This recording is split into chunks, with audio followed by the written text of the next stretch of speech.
Vocês devem estar acompanhando os noticiários e vendo com uma certa frequência, nunca antes vista, que os pastores em todo o mundo estão sofrendo grandes perdas familiares, porque eles não estão tendo o devido tempo e cuidado com as suas próprias famílias. Outros, que inclusive estão se suicidando. Eles cuidam de dezenas ou até de centenas de famílias na igreja, cuidam de ministérios, abertura de novas igrejas, estão envolvidos diariamente em visitas, em reuniões, em cultos, em palestras, e assim acabam não tendo tempo de cuidar da sua própria casa. Vem comigo e vamos entender um pouquinho melhor isso e como nós podemos fazer para remediar essa situação.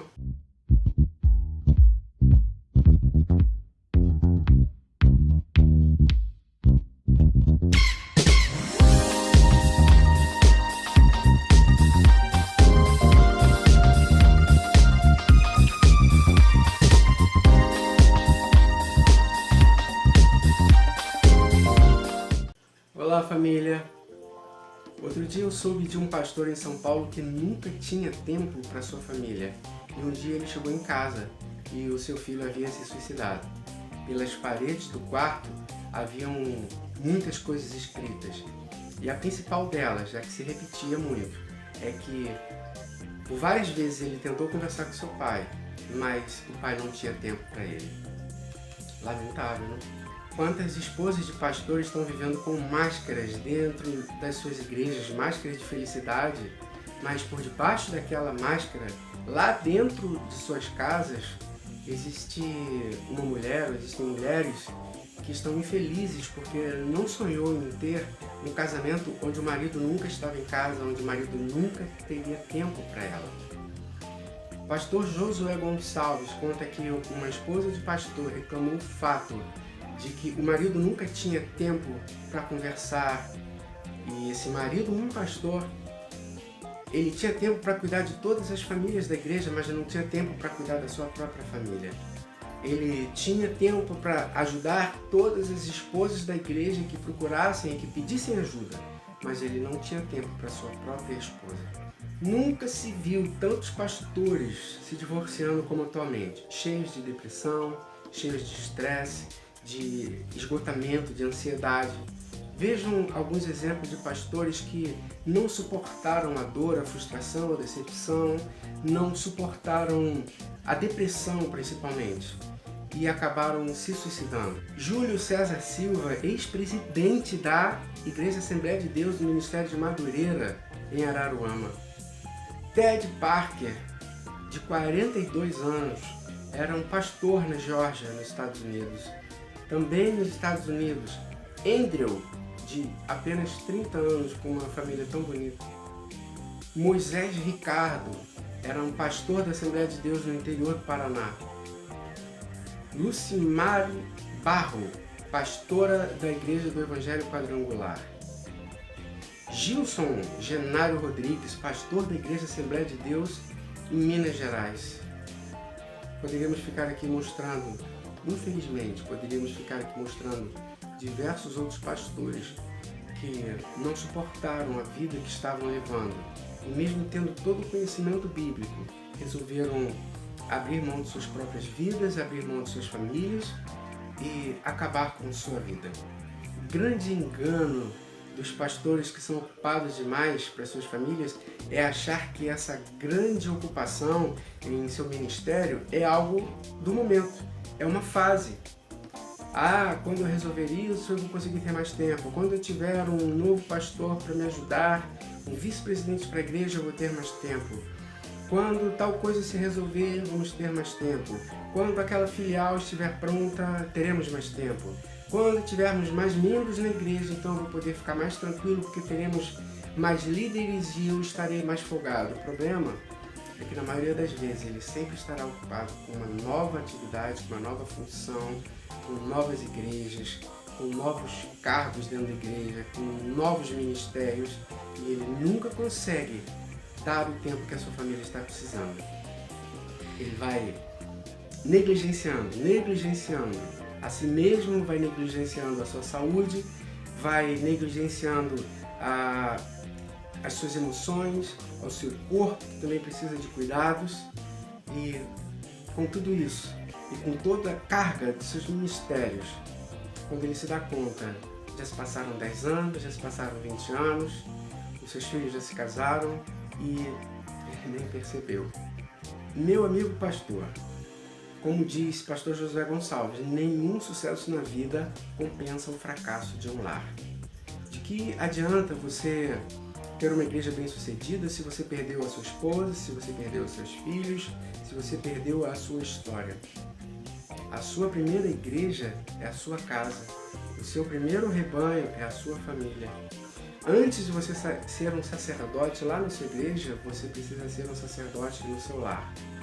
No início do capítulo 3 da primeira carta a Timóteo, diz assim: é necessário que o bispo, ou nós podemos dizer o pastor, governe bem a sua própria casa, criando seus filhos sob disciplina, com todo respeito, porque se alguém não sabe governar a sua própria casa, como é que ele pode cuidar da igreja de Deus?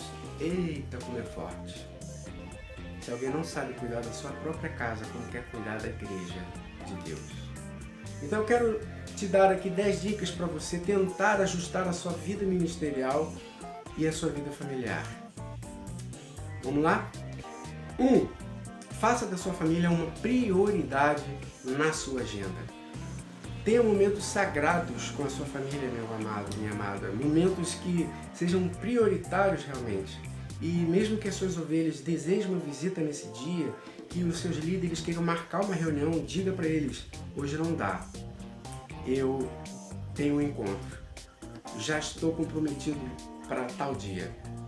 Você precisa aprender a dizer não. Um pastor ou uma pastora que não sabe dizer não vai acabar querendo abraçar todo mundo, mas vai deixar de abraçar a sua casa e a sua família. Uma pesquisa pastoral que está no livro Redescobrindo o Ministério Pastoral, da editora CPAD, afirma que 81% das crises conjugais nas famílias de pastores é por causa de tempo insuficiente dedicado à família. 2. Quando você estiver com a sua família, esteja realmente com a sua família. Sim, sem estar respondendo mensagens, sem estar conversando com membros pelo computador, pelo celular, sem estar com o notebook no colo, preparando uma nova mensagem, sem estar preocupado com as questões da igreja. Converse com seu filho, com a sua filha, com a sua esposa, com seus netos, com seus pais. Dialogue, abrace, ame, curta os seus filhos e a sua esposa. 3. Planeje fazer refeições em família. Se você não puder fazer todos os dias, ou em todas as refeições, que você planeje alguns dias específicos para você estar à mesa com eles. Ao menos uma refeição por dia, talvez o café da manhã bem cedinho, ou talvez o jantar. Aproveite esse momento para você conversar, para você conhecer as dores, os desejos, os sonhos, como foi o dia dos seus filhos, dos seus pais ou da sua esposa. E principalmente, mais uma vez digo, sem celular, sem televisão. É conversa olho no olho. 4. Não deixe dias especiais caírem no comum. Dia dos pais, dia das mães, dia dos namorados, dia das crianças, Natal. Valorize tudo isso. Claro, nós sabemos que, por exemplo, o dia das mães é todo dia. O dia dos pais é a mesma coisa. Nós também sabemos que Jesus não nasceu no dia 25 de dezembro. No entanto, a escola, a televisão, o comércio, por seus motivos peculiares, eles acabam dando um sentido super emocional para aqueles dias. E os seus filhos e a sua esposa acabam criando também uma super expectativa para esses dias. E se você não corresponder, se você não fizer a sua esposa namorada valorizada no dia dos namorados, por exemplo, se você não for à escola assistir a apresentação dos seus filhos no dia dos pais, certamente vai ser algo traumático para eles. Veem que os outros pais estão curtindo seus filhos, enquanto o próprio pai não estará lá. Então, querida, embarque na onda e valorize sim estas datas comemorativas. 5. Não terceirize a educação e a disciplina de seus filhos. Geralmente pais que são muito ocupados, eles querem deixar a educação e a disciplina dos filhos com a sua esposa. ele abdica, ele abre mão da sua função de pai, de sua autoridade, de seu sacerdócio. E mais tarde, em algum momento, eles vão requerer isso. Eles vão querer recuperar, mas será talvez tarde demais. Você poderá levar os seus filhos a odiarem o Evangelho. Sim, você pode fazer com que seus filhos detestem igrejas por causa da sua ausência como pai, por causa dessa igreja. Você precisa ser quem um dia você prometeu que seria. A sua palavra precisa ser honrada por você. Se você não cumprir, você vai ser infiel também para Deus. 1 Timóteo 5,8 diz que se alguém não tem cuidado dos seus, especialmente dos da sua própria casa, tem negado a fé e é pior do que um descrente. Meu Deus, é forte isso. 6. Não descarregue o peso do seu ministério na sua esposa. Um pastor vive numa constante montanha-russa, não é mesmo? Numa gangorra. No mesmo dia ele visita alguém que acabou de ter um bebê. Como é que é o clima ali? É um clima de imensa alegria, de felicidade. E às vezes ele já precisa sair daquela casa e ir para um funeral. Nessa gangorra de emoções, ele pode se sentir tentado a ficar descarregando as más notícias, as desilusões, as frustrações, os problemas e o cansaço do seu ministério na sua esposa. E isso pode ser extremamente doloroso, desgastante para ela. Por isso, prefira poupá-la dos ossos do seu ofício. Prefira compartilhar com ela os melhores momentos do seu ministério. Diga à sua esposa, diga aos seus filhos, aos seus pais, o quanto eles são importantes no seu ministério, no sucesso do seu ministério. E que sem eles, o seu ministério não existiria, não seria possível. 7. Não cobre demais dos seus filhos.